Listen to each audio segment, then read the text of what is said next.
Então vem essa aí. Esse caráter, ele precisa ser moldado, porque o caráter nosso não é herdado. Nós não herdamos o caráter do nosso pai, do nosso avô, nosso bisavô, não sei o quê. Por quê? Porque o caráter é formado. Nós é que vamos escolhendo. Desde criancinha a gente vai escolhendo. Isso aqui eu quero, isso aqui não. Isso aqui serve para mim, isso aqui não. Aquela pessoa ali para mim é perfeita, essa aqui não. Então nós vamos escolhendo. Então isso aí vai imprimindo o caráter, as escolhas que nós vamos fazendo. Aquela música eu gosto, essa música não. Então você vai escolhendo.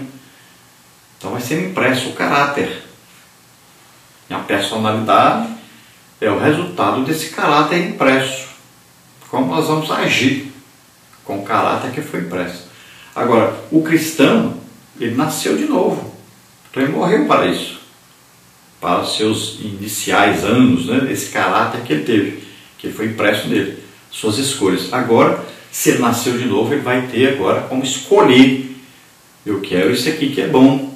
Eu quero isso aqui que Jesus fazia. Eu quero isso aqui que Jesus falava. Eu quero falar desse jeito. Eu quero fazer o que Jesus fazia. Eu quero agir como Jesus agia. Então agora nós temos um modelo perfeito. Por isso que o discipulado da igreja é muito importante. Porque o discipulado vai imprimir um novo caráter nessa pessoa que nasceu de novo. Assim como a Bíblia diz, instrui o menino no caminho que deve andar, então isso está falando da criação dos pais com seus filhos. Agora, quando a pessoa nasce de novo, agora a igreja é que vai ser esse que vai instruir. A igreja que vai agora dar os primeiros passos nessa vida cristã. Então é preciso que a igreja esteja presente no lar dessa pessoa, né? Que a igreja tenha uma escola bíblica dominical aí com uma classe discipulado para ir discipulando essa pessoa, ensinando os primeiros passos. Ela é um bebezinho, precisa da ajuda. Então o discipulado é importantíssimo nessa hora. Então o novo crente, o novo cristão precisa muito, mas é muito mesmo, de ser moldado. Ele tem que aprender essas coisas básicas ali da palavra de Deus. Ele vai receber agora a impressão do seu caráter, a impressão cristã. Olha só, se ele não tiver discipulado, vai ser difícil.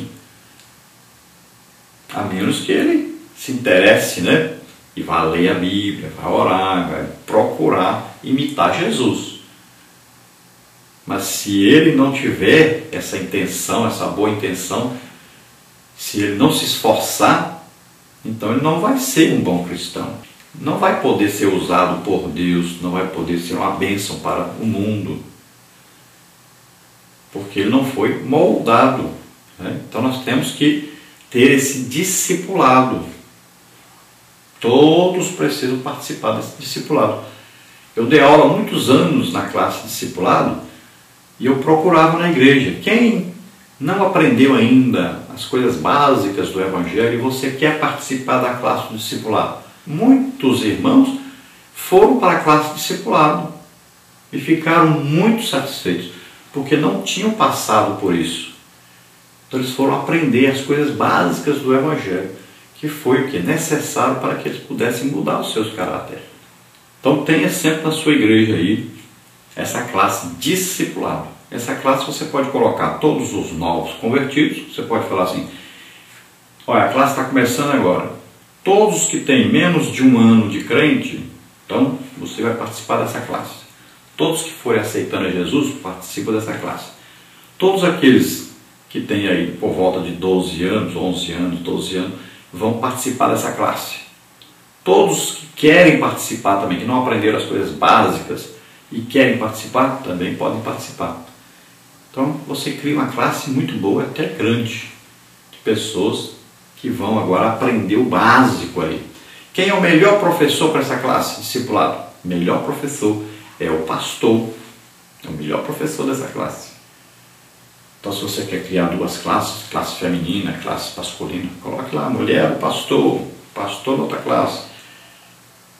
Então, por quê? Porque eles são um exemplo máximo dentro da igreja, um exemplo de cristianismo, né? Então, coloque. E essa classe, ela deve, então, ter aulas, tanto teóricas como práticas. Ali deve ser ensinado também o evangelismo, as visitações nos lares, nos hospitais, nas cadeias. Deve ser ensinado as coisas básicas do Evangelho. Então vamos ver na parte 2, a deformação do caráter humano. Tópico 1, a queda e o caráter humano. Tópico 2, imagem e semelhança de Deus. Tópico 3, a deformação do caráter humano. Tópico 1, a queda e o caráter humano. Deus fez o homem perfeito, em termos espirituais, morais e físicos. No ato divino da criação, ele diz: façamos o homem à nossa imagem.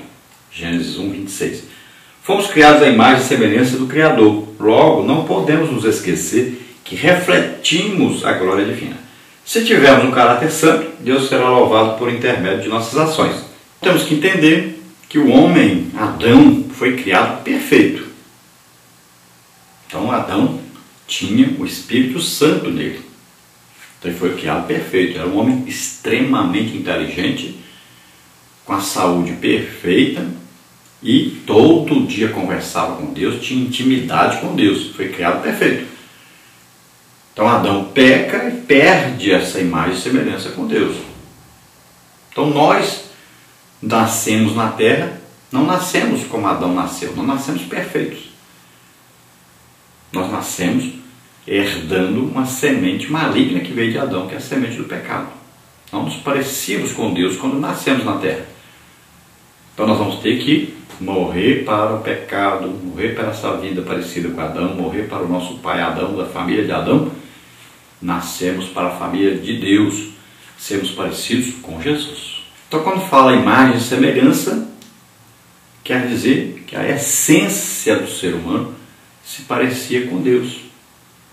Então Adão se parecia com Deus com suas atitudes, com suas palavras, com seu modo de viver, seus desejos, todos combinavam com Deus, parecidos com Deus. Então quando ele peca, é que ele perde isso.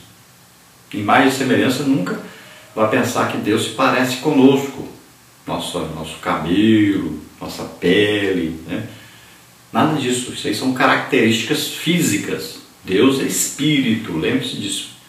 7, a Bíblia diz que ele não é a imagem e semelhança de Deus. Deveria ser toda a família de Adão que nascesse, já que Adão era a imagem e semelhança de Deus, todos os seus filhos eram a imagem e semelhança de Deus, nasceriam assim.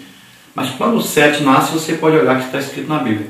Nasceu a imagem e semelhança de Adão, e não de Deus. Por quê? Porque ele não se parecia com Deus, ele não nasceu cheio do Espírito Santo, não nasceu com a presença do Espírito Santo nele. Ele nasceu parecido com Adão, porque a semente do pecado que estava em Adão foi para o seu filho também, passou para toda a raça humana, como diz lá em Romanos: por um homem entrou o pecado no mundo, e o pecado passou a toda a raça humana, a morte aí passou a todos, o mal passou para todos. Agora a pessoa pode escolher se quer ser bom ou se quer ser ruim, e ele só é ruim porque escolhe ser ruim. No tópico 2, imagem e semelhança de Deus. O homem era no seu estado original uma imagem por representação perfeita de Deus. Adão e Eva possuíam atributos morais tais como amor, justiça, santidade, retidão, tudo a semelhança de Deus. Não resta dúvida de que, ao criar o homem à sua imagem e conforme a sua semelhança, Deus imprimiu nele as marcas de sua personalidade santa, amorosa e justa. Quando Adão é criado, depois Eva é criada, esses dois vão parecer com quem?